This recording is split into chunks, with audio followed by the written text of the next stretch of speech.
How to assemble.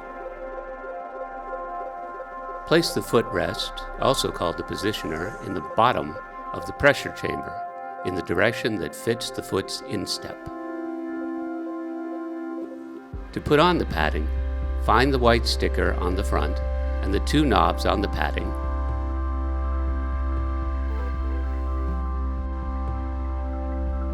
And press the padding into the pressure chamber wall accordingly.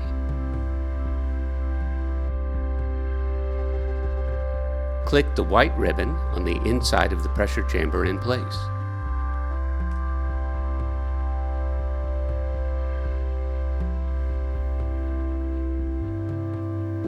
Look at the seal and identify the outside and the hole in front. The outside has a narrow edge that you can take hold of.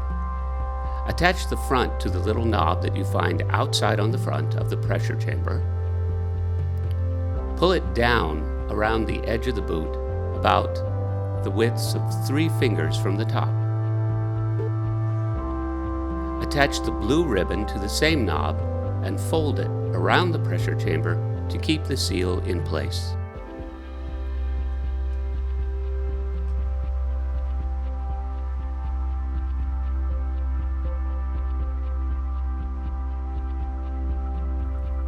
Fold the seal back over the edge of the pressure chamber before the foot is placed in the unit. Attach the hose to the pumping unit.